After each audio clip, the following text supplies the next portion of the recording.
Alright, so this is about a 5,000 BB review. Used this yesterday at a game outside. Got roughly 5,000, maybe a little bit more BBs through it.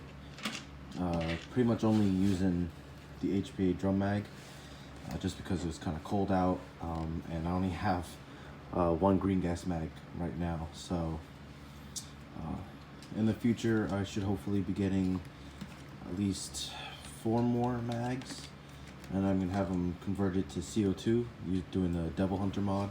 But for now, I'm just using the HPA drum mag. Just to go overview of what's been done for modification wise, it has a W&S full travel bolt kit, which includes the recoil guide rod and spring, steel bolt. It includes a new hammer.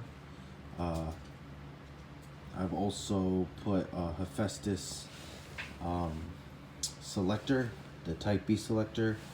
It's got a Hephaestus sear, auto sear firing pin. Yeah. Other than that, it's pretty much stock. It's got a stock nozzle, stock hop-up unit, stock bucking, stock inner barrel. Pretty much it's all stock in terms of where the accuracy would be. For FPS, with HPA mag at about 120 PSI, I'm getting 340, 345 with a 0.25 gram BB. So shooting a little bit lower than most of the rifles are allowed to on the field. At my local field, you're allowed up to what's it called? 400 with a 0.25 with a 10-foot medium engagement distance. So I don't think I'm gonna need a high power nozzle. I think I can get away by putting a Type bore in it. Probably just gonna get a Prometheus 6.03 in there, help boost it up a little bit. If that doesn't boost it up that much, then I'll get a high power nozzle, and hopefully it doesn't put me too much over. If it does, I'll do the little grub screw mod. I've done that to a few of my friends' gas blowback rifles. For me, they work fine. Consistency's good. So we'll see. So no issues at all. I'm hopping 0.32 gram BBs perfectly out to like 200 feet. Then they sort of gradually go down. I'm sure I could maybe get it a little bit better, but for yesterday when I was playing, that was perfectly fine. Didn't mess around with the hop up too much. I was just having too much fun. Plus the most of the engagements that I was doing, it wasn't that far. If they were far with the platform itself, it was hard to make those shots anyway, so it's just more like cover and fire. But for most of the engagements I was doing, I had my hop up set up pretty damn good. Let's see. I haven't run into the nozzle issue, those little 2 tabs on both sides of the nozzle. I thought I would run into that since I was doing a lot of full auto, but I didn't run into it yet.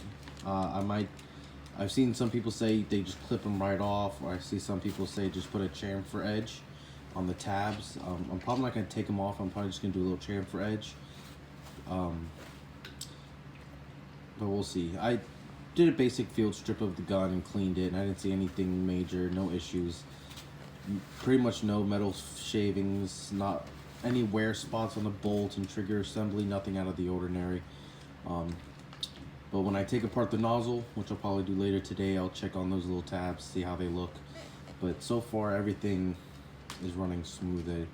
That issue I mentioned in my first video about the full auto and the full auto sear sort of just not being broken in. It's been broken in. Works perfectly fine now. I'd say maybe put 2, 3, maybe 4 mags worth of BB Stewart on full auto, and it worked itself in. So that issue's been resolved. Let's see. So range, I'd say good 200 before BB starts falling. It also really depends on what BB weight you're using and all that. For grouping size, I'm getting like a man size group at about 150. It's really hard to tell because with the full travel kit, this being one of the lighter AKs of the GHK family, because it's just so short, it has such a short barrel, and the steel triangle stock, there's not much weight to it, so it really does jump around a lot, so it's kind of hard. But on semi, doing just very slow and as consistent shots as I could, I'm hitting a man-sized target 150 plus, maybe 200 feet, if you really take your time. But when you kick this thing into full auto, or when you're really pulling the trigger fast, not spamming it, but you know, getting a decent amount of BBs downrange in a small amount of time, it jumps a lot with the full travel kit. Don't take this literally, but it does have muzzle climb. Most of my other GBBRs, either Daytona or regular, you have that kick. It's a more linear horizontal kick rearward, so it is very easy to just hold the gun tight and muscle it, and it's not going to jump around. But with this thing, it's hard. It really is. Even when mounted on a wall and I have my hand on top of the handguard, like holding it down, it kicks. And I'm a big guy, so like there's no weak frame trying to hold this gun. I'm muscling it down, and it has such a sharp kick and a heavy kick that it still jumps the gun up. So on full auto, you'll start with like 2 BBs on target, and then a couple shots later, it's gonna rise up above. So you just keep that in mind. It's a lot of fun to shoot on full auto, or when you're really firing fast on semi. It's still accurate. You just sort of have to learn how it recoils and learning how to control it, because it's definitely a very different recoil compared to a lot of GBBRs. So you just have to keep that in mind. Other than that, it's fun.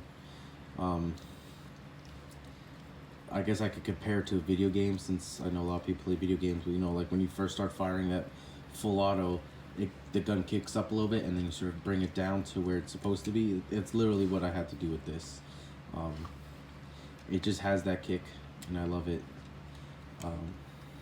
But yeah, like I said, I'm gonna put a type bore in here. That should help with the grouping size, and also help me get that FPS up a little bit. In terms of bucking, I see no reason why I wouldn't need to replace the stock hop-up unit.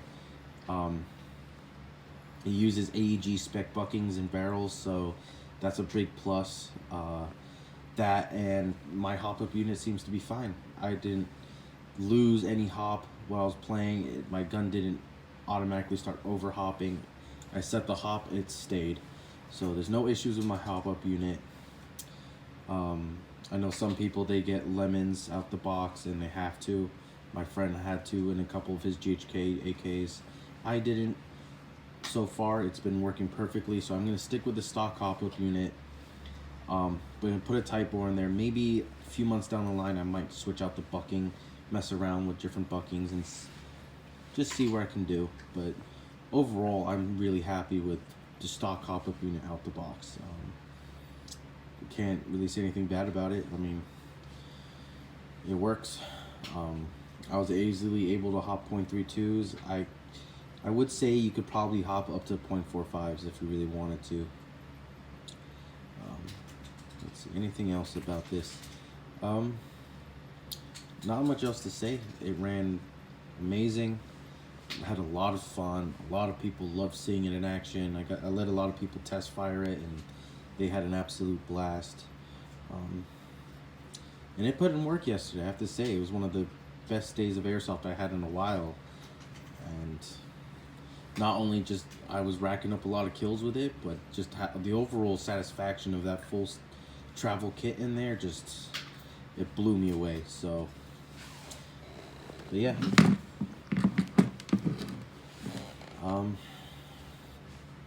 So far so good. I'll probably do another review a few months down the line, or if there's any issues that pop up, or if there's any new things that I put into it, I'll do an update video and go over whatever happened. But so far, I totally recommend. I know there's been some issues in the past year or so of people complaining about GHK QC issues, like quality control issues, like them getting guns that are not 100% out the box.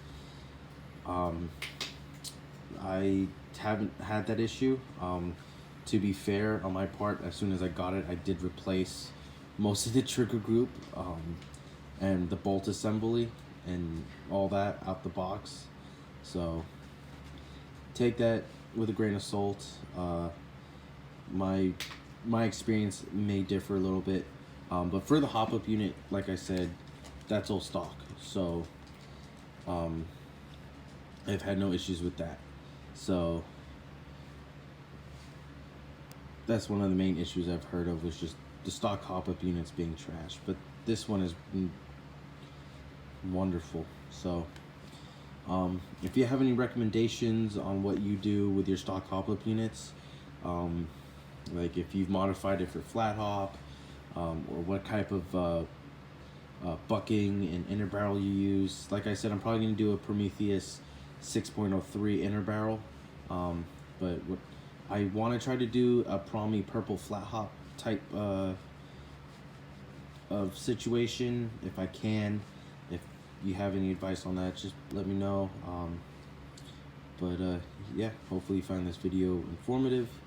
If you have any questions or anything, please feel free to comment, and have a good time.